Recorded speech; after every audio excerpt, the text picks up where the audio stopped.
नमस्कार विद्यार्थी मैत्रिणींनो, बुल्स अकॅडमीमध्ये आपलं सर्वांचं स्वागत आहे। या व्हिडिओमध्ये आपण महिला व बाल विकास संदर्भातली राष्ट्रीय धोरणे बघणार आहोत, जे आपल्या अंगणवाडी मुख्य सेविकेच्या परीक्षेच्या दृष्टिकोनातून महत्त्वपूर्ण आहे। त्यामध्ये म्हणजे तांत्रिक घटकामध्ये हा भाग येत आहे।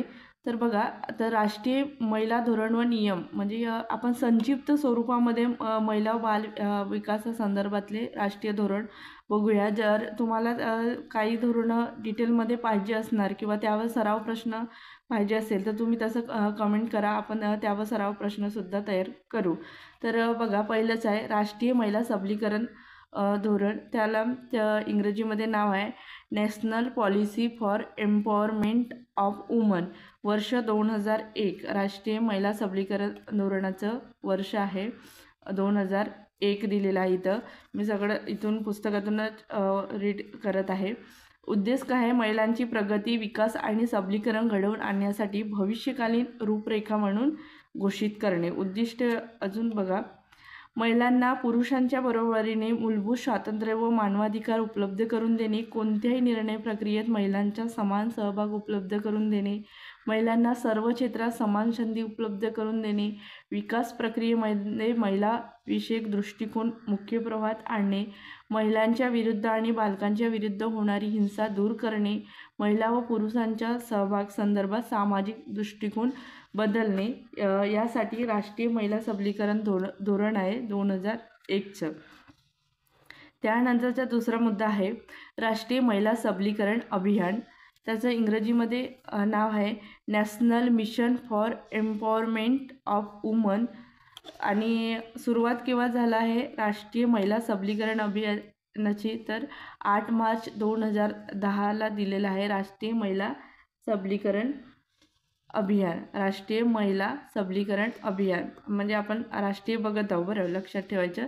मंत्रालय महिला व बाल विकास मंत्रालय। उद्देश आहे महिलांचे सामाजिक, आर्थिक आणि शैक्षणिक दृष्ट्या सबलीकरण घडवून आणणे। या दृष्टिकोनातून राष्ट्रीय महिला सबलीकरण अभियान सुरू करण्यात आला 8 मार्च 2010ला। मंत्रालय महिला व बाल विकास। त्या म्हणजे उद्देश काय? तर महिलांचे सामाजिक, आर्थिक व शैक्षणिक दृष्ट्या सबलीकरण घडवून आणणे। अभियानाचे इतर नाव काय आहे? जे राष्ट्रीय महिला सबलीकरण अभियान आहे त्याला मिशन पूर्ण शक्ती सुद्धा म्हटलं जातं। लक्षात ठेवायचं, हा इथं प्रश्न तयार होत आहे। राष्ट्रीय महिला सबलीकरण अभियानाला दुसरं नाव कोणतं? तर मिशन पूर्ण शक्ती आहे। त्यानंतर एक खिडकी योजना।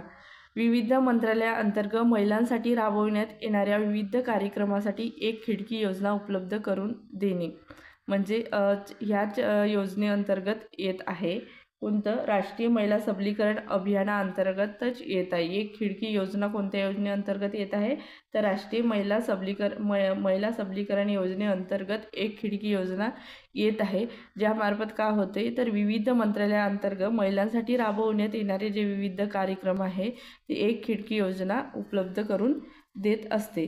त्यानंतरचा प्रश्न बघा, महिलांसाठी राष्ट्रीय संसाधन केंद्र सर्व महिलाविषयक मुद्द्याविषयीचे ज्ञान, माहिती, संशोधन व आराखड्याची केंद्रीय डिपॉझिटरी म्हणून कार्य करते। काय? महिलांसाठी राष्ट्रीय संसाधन केंद्र आहे ते काम करत असते। काय? तर महिलाविषयक महत्त्वाचे मुद्द्यांचे ज्ञान, माहिती, संशोधन आणि आकड्यांची केंद्रीय डिपॉझिटरी म्हणजे संग्रहित करणे, त्याच्यावर संशोधन वगैरे ह्या गोष्टी केल्या जात असतात। महिलांसाठी राष्ट्रीय संसाधन केंद्र आहेत त्या। आणि हे सुद्धा महिलांसाठी राष्ट्रीय संसाधन केंद्रसुद्धा राष्ट्रीय महिला सबलीकरण अभियानाअंतर्गत येते, ज्यालाच मिशन पूर्ण शक्ती म्हटलं जातं।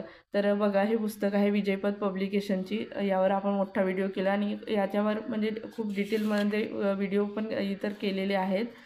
तर सगळ्यांनी हे पुस्तक विकत घेतली असणारच, कारण याच्यामध्ये तांत्रिक घटक संक्षिप्त स्वरूपात बऱ्यापैकी छान दिलेले आहेत। तर त्यानंतरचा बघा, अभियानाचे मुख्य उद्देश काय आहे? आपण जो अभियान बघत आहे तर महिलांसाठी आरोग्याची, स्वच्छ पाण्याची सेवा पुरवणे, उच्च व व्यावसायिक शिक्षणाची संधी, प्राथमिक ते 12वीपर्यंत शिक्षणाची संधी, महिलांसाठी सुरक्षित पर्यावरण निर्मिती आणि महिला विरुद्ध गुन्हे थांबवणे, हे मुख्य उद्देश आहे। कोणत्या अभियानाचे? तर राष्ट्रीय महिला सबलीकरण अभियान। त्याला मिशन पूर्ण शक्ती सुद्धा म्हटलं जातं। इतर नाव काय आहे त्याला? मिशन पूर्ण शक्ती। मिशन पूर्ण शक्ती, पुन्हा वाचत आहे कारण म्हणजे डोक्यातच बसायला पाहिजे. राष्ट्रीय महिला सबलीकरण अभियानाचे दुसरं नाव आहे मिशन पूर्ण शक्ती आणि त्याचंच मुख्य उद्देश आहे की महिलांसाठी आरोग्याची व स्वच्छ पाण्याची सेवा पुरवणे, उच्च व व्यावसायिक शिक्षणाची संधी, प्राथमिक ते 12वीपर्यंतच्या शिक्षणाची संधी, महिलांसाठी सुरक्षित पर्यावरण निर्मिती आणि महिलांविरुद्ध गुन्हे थांबवणे. त्यानंतरचा महत्त्वाचा बघूया मसुदा म्हणजे धोरण, राष्ट्रीय महिला धोरण 2016. इथं संक्षिप्त स्वरूपात देण्यात आले. तसं मी म्हणजे विचारली की म्हणजे अशा संक्षिप्त स्वरूपात काय आहे, डिटेलमध्ये काय नाही. तर त्यांचं म्हणणं आहे की अंगणवाडी मुख्य सेविकेची एक्झाम आहे, ग्रुप सीची एक्झाम आहे, त्यामुळे असं डिटेल काही विचारल्या जाणार नाही. ऑनलाईन स्वरूपातच प्रश्न असणार आहेत आणि IMP बाबीच विचारल्या जाणार आहेत, म्हणून त्यांनी संक्षिप्त स्वरूपात दिला आहे असं त्यांचं म्हणणं होतं. असो, काही महत्त्वपूर्ण धोरण आहेत ते आपण नंतर काही डिटेलमध्ये बघूया जे महत्त्वाचे आहेत ते.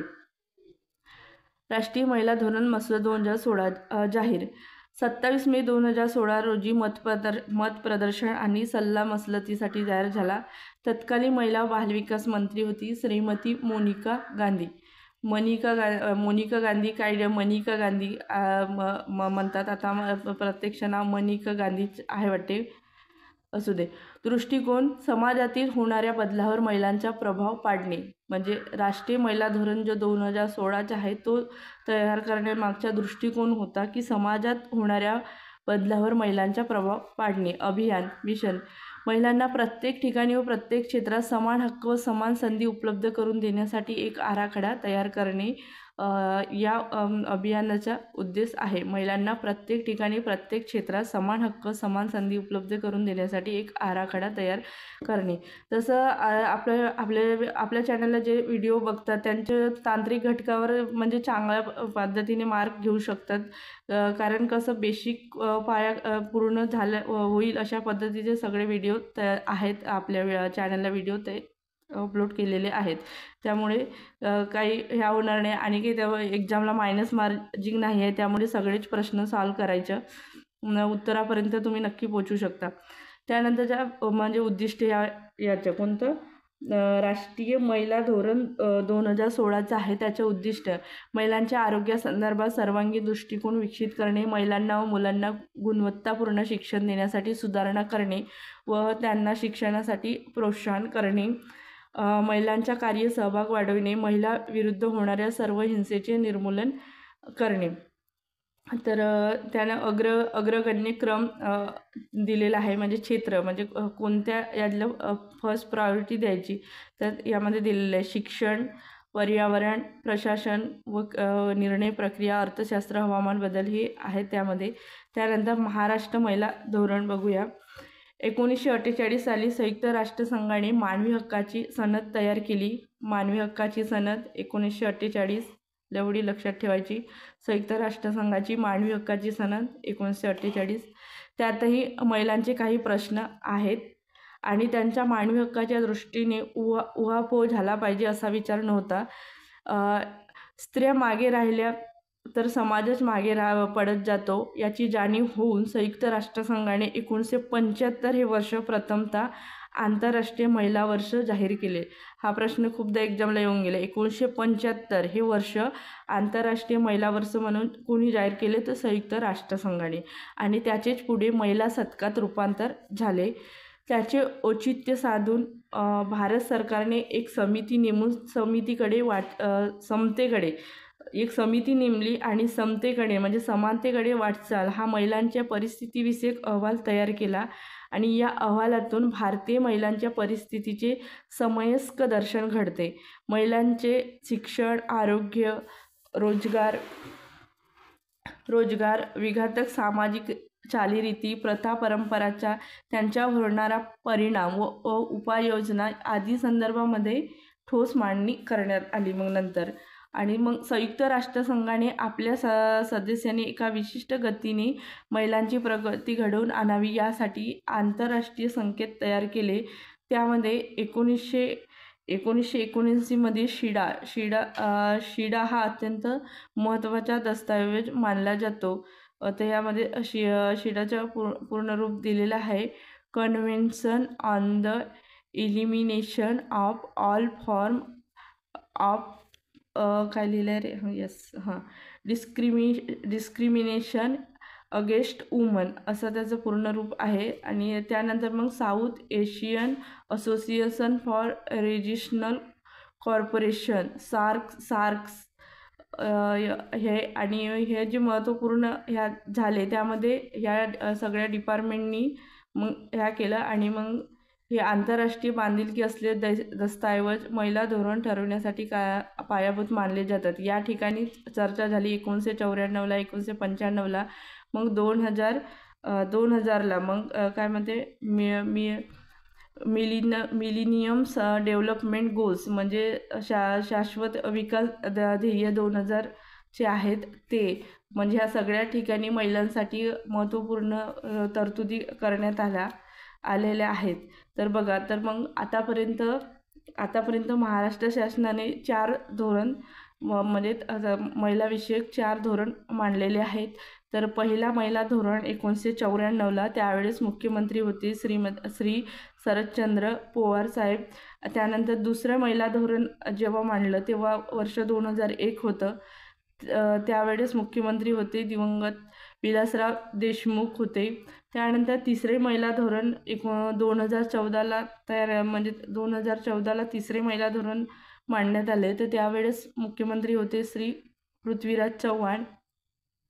आणि चौथी महिला धोरण आत्ता 7 मार्च 2024 म्हणजे 8 मार्च 2024ला त्याची 8 मार्च 2024पासूनच त्याची अंमलबजावणी झालेली आहे. चौथे महिला धोरण तेव्हा आता मुख्यमंत्री होते ते श्री एकनाथजी शिंदे हे मुख्यमंत्री होते.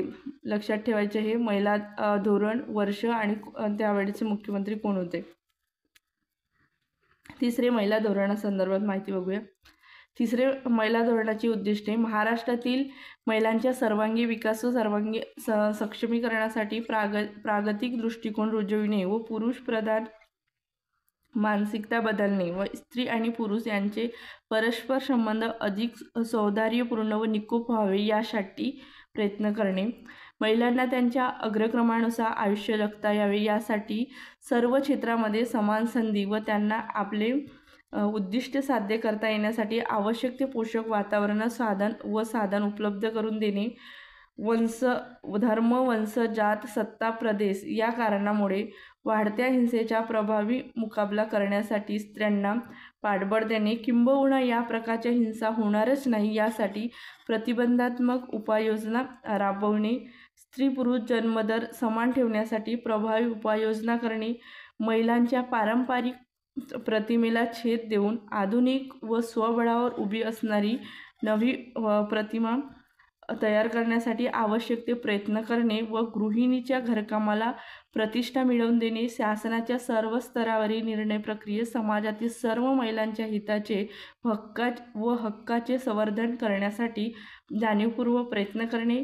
समाजाच्या मुख्य प्रवाहातून बाहेर फेकल्या गेलेल्या एकल स्त्रिया, देवदासी, देहविक्री करणाऱ्या महिला, लोककलावंत महिला आणि तृतीयपंथी यांच्या पुनर्वसनासाठी प्रयत्न करणे. तसेच महिलावर अन्याय करणाऱ्या अनिष्ट प्रथेपासून त्याची मुक्तता होण्यासाठी प्रतिबंधात्मक उपाययोजना करणे.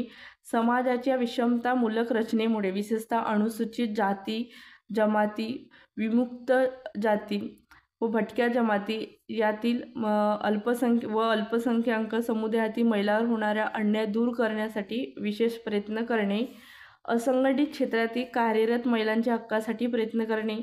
स्त्रियांना त्यांच्या क्षमतांचा पुरेपूर उपयोग करता यावा यासाठी घरात तसेच कामाच्या ठिकाणी हिंसाचार विरहित व सुरक्षित वातावरण निर्माण करणे. या उद्दिष्टाची पूर्तता करण्यासाठी शासनाच्या विविध विभागाकडून आवश्यक मनुष्यबळ व पुरेसा निधी उपलब्ध करून देण्यासाठी शासन सर्वतोपरी प्रयत्न करेल. असे हे कोणत्या धोरणाबद्दल बघत आहोत तर महाराष्ट्राच्या महिला तिसऱ्या क्रमांकाचं जे महिला धोरण आहे महाराष्ट्र शासनाच्या त्याबद्दल हे उद्दिष्ट पुढे ठेवून तिसरे महिला धोरण तयार करण्यात आले होतं. त्यानंतरचं आहे चौथं महिला धोरण जे आताचं आहे. तर पार्श्वभूमी बघूया. 1994ला पहिले महिला धोरण तयार करण्यात आले. त्यानंतर दर 10 वर्षांनी राज्याचे महिला धोरण जाहीर करण्यात आलेले आहेत. तर हे 4थे महिला धोरण आहे 2024चे. 8 मार्च 2024ला याची अंमलबजावणी झाली. तर या मुख्यमंत्री एकनाथजी शिंदे होते, श्री एकनाथजी शिंदे. आणि तत्कालीन महिला विकास मंत्री म्हणजे महिला व बाल विकास मंत्री जेव्हा 4थे महिला धोरण तयार करण्यात आले तेव्हा तत्कालीन महिला बाल विकास मंत्री आदिती तटकरे ह्या होत्या. तर बघा ते ह्या धोरणाची उद्दिष्टे काय. तर महिला व मुलींसाठी माहिती आहे का, जेव्हा आपण प्रश्न सॉल्व करतो तो प्रश्न सॉल्व करताना म्हणजे कॉमन सेन्स वापरायचा त्यामध्ये. आणि जो पॉझिटिव्ह आपले म्हणजे सर्वांच्या दृष्टी म्हणजे नैतिकतेच्या दृष्टिकोनातून जो पॉझिटिव्ह उत्तर असेल, जो सकारात्मक उत्तर असेल, सकारात्मक बाबी असणाऱ्या गोष्टींना उत्तर म्हणजे द्यायचं, कारण तोच उत्तर राहू शकतो. तर बघूया. महिला व मुलींसाठी आर्थिक आणि सामाजिक धोरणामुळे सक्षम वातावरण निर्माण करणे, राज्यातील सर्व क्षेत्रामध्ये संस्थांमध्ये समानता आणि महिला सक्षमीकरणाला चालना देणे, त्यांचे समर्थन मिळविणे व त्यांना प्रेरित करणे, शासनाच्या सर्व स्तरावर विकास नियोजन आणि अंमलबजावणी यामध्ये समानता आणि महिला सक्षमीकरणाचा दृष्टिकोन मुख्य विचार म्हणून पुढे आणणे, महिला व मुलीचे नागरी व राजकीय अधिकार जपणे, सामाजिक, आर्थिक व प्रशासकीय यंत्रणेमध्ये तसेच सार्वजनिक व खाजगी क्षेत्रात महिला सक्षमीकरण व समानता अधिक बळकट करणे, महिला व मुलींच्या आर्थिक आणि सामाजिक विकासासाठी पोषक वातावरण तयार करणे, हे उद्दिष्ट समोर ठेवून 4थे महिला धोरण तयार करण्यात आले 2024चं. त्यानंतरचा बघा, त्रिसूत्री अंमलबजावणी समिती.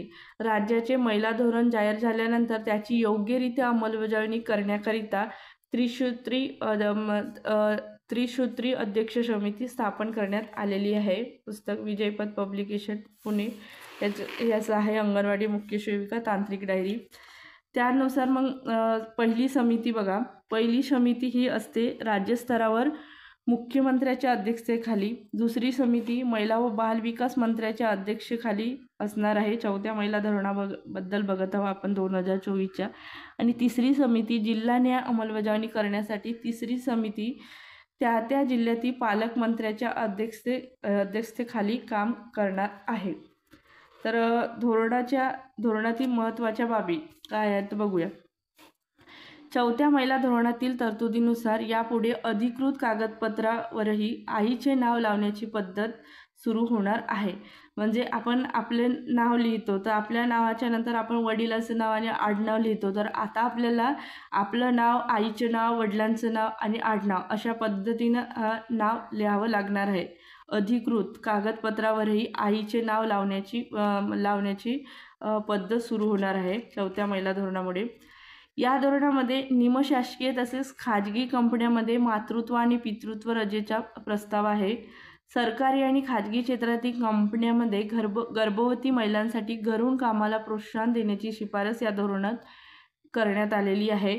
4थ्या धोरणामध्ये महिलांमधील उद्योजकतेला चालना देण्यासाठी अनेक प्रोत्साहनाचा समावेश आहे. यामध्ये सर्व महिला हॉटेलसाठी स्थानिक करामध्ये 10% सूट, म्हणजे जर महिलांचं हॉटेल असेल तर सर्व महिला हॉटेलसाठी स्थानिक करामध्ये 10% सूट असेल. व्यावसायिक करामध्ये 10% सूट असेल. आणि महाराष्ट्र औद्योगिक विकास मंडळात 10% आरक्षण असेल. म्हणजे त्यातून त्यांना कर्ज वगैरे घ्यायचं असेल तर 10% तिथं पण सूट म्हणजे आरक्षण मिळेल. त्यामध्ये महिलांच्या नेतृत्वाखालील उद्योगासाठी भूखंड तसेच आरक्षित प्रवर्गातील महिलांसाठी त्यामध्ये प्राधान्य अशा प्रकारच्या सवलती महिला उद्योजकांना या धोरणानुसार मिळणार आहे. तर या धोरणाचा उद्देश काय, तर महिला सक्षम व्हावी, स्वावलंबी व्हावी आणि तिला म्हणजे समानतेने वागणूक मिळावी, हा त्यामागचा दृष्टिकोन आहे. कामगाराच्या मृत्यूनंतर पेन्शनचे आई वडील आणि पत्नी या समान विभाजन करण्याची शिफारसही यामध्ये करण्यात आलेली आहे. त्यानंतरचा महत्त्वाचा मुद्दा बघणार आहोत बालकांसाठी राष्ट्रीय धोरण आणि इतर तरतुदी आहे. त्यामध्ये राष्ट्रीय बाल धोरण 1974 हा आपण डिटेलमध्ये सुद्धा अभ्यासू नंतर. आता इथं संक्षिप्त स्वरूपातच सांगत आहे. बघा, नॅशनल पॉलिसी फॉर चिल्ड्रन स्वीकार 22 ऑगस्ट 1974. राष्ट्रीय महिला धोरण हे पहिलं आहे 1974. 22 ऑगस्ट 1974. जबाबदारी, या धोरणानुसार सरकारवर पुढील जबाबदारी सोपविण्यात आली. कोणतं? तर मुलांच्या संपूर्ण शारीरिक, मानसिक आणि सामाजिक विकास, मुलांच्या संपूर्ण शारीरिक, मानसिक आणि सामाजिक विकास जन्माआधी आणि जन्मानंतर प्रत्येक टप्प्यावर बालकांना सेवा प्रदान करणे ही जबाबदारी शासनावर आहे, म्हणजे देण्यात आली. कोणतं? राष्ट्रीय बाल धोरण 1974 नुसार. त्यानंतरचे आहे राष्ट्रीय बाल सनद 2004 अधिसूचित आहे करण्यात आलं 9 फेब्रुवारी 2004ला. महत्त्व, या सनदेमध्ये भारत सरकारची बालकाविषयी व त्यांच्या हक्काविषयी असलेली जबाबदारी स्पष्ट होते. विजय पब्लिकेशनच्या पुस्तकमधून हे आपण रिवाइज करत आहोत. त्यानंतरचा 2013 राष्ट्रीय बाल धोरण 2013 याचा स्वीकार 20 एप्रिल 2013ला करण्यात आली. राष्ट्रीय बाल धोरण 2013 नुसार बालक या शब्दाची व्याख्या 18 वर्षाखालील व्यक्ती अशी करण्यात आलेली आहे. अंमलबजावणी केंद्रीय महिला व बालविकास मंत्रालयामार्फत होत असते.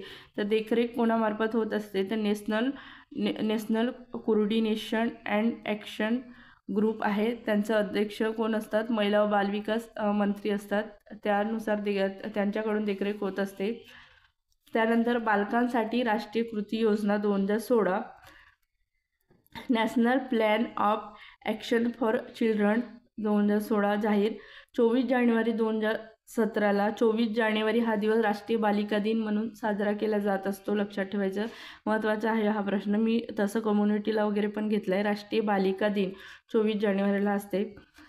तर आधार, राष्ट्रीय बाल धोरण 2013 मधील तत्वावर आधारित आहे, जो बालकांसाठी राष्ट्रीय कृती योजना 2016 आहे. ती कशी आहे? तर या राष्ट्रीय बाल धोरण 2013 मध्ये जे काही तत्व सांगण्यात आलेले आहेत त्यावर आधारित आहे. या कृती योजनेची 4 प्रमुख अग्रक्रम क्षेत्र कोणतं आहे? जगणे, आरोग्य व कुपोषण हे पहिल्या क्रमांकावर ठेवलं आहे. दुसरं आहे शिक्षण व विकास, तिसरा आहे संरक्षण आणि चौथा आहे सहभाग. त्यानंतर भारतातील शैक्षणिक धोरण आहे. त्यामध्ये नवीन राष्ट्रीय शैक्षणिक धोरण 2020 आहे. हा महत्त्वाचं धोरण आहे आणि याच्यावर म्हणजे खूप डिटेल अभ्यास म्हणजे डिटेलमध्ये पण आपण व्हिडिओ करू. तर हा आपण पुढच्या व्हिडिओमध्ये बघूया. आता ह्या व्हिडिओमध्ये नाही करू, नाहीतर आपला व्हिडिओ खूप मोठा होईल आणि ते तुम्हालासुद्धा कंटाळवाणं होईल. तर हा व्हिडिओ इथंच थांबवते. जर तुम्ही या चॅनलला नवीन असाल तर चॅनलला सबस्क्राईब करून घ्या आणि ज्या तुमच्या मैत्रिणी अंगणवाडी मुख्य सेविकेचा अभ्यास करत आहे त्यांच्यापर्यंत व्हिडिओ शेअर करा आणि लाईक करत जा आणि काही महत्त्वाचे प्रश्न असले तर कमेंटसुद्धा करत जा. हा व्हिडिओ इथंच थांबवते. धन्यवाद.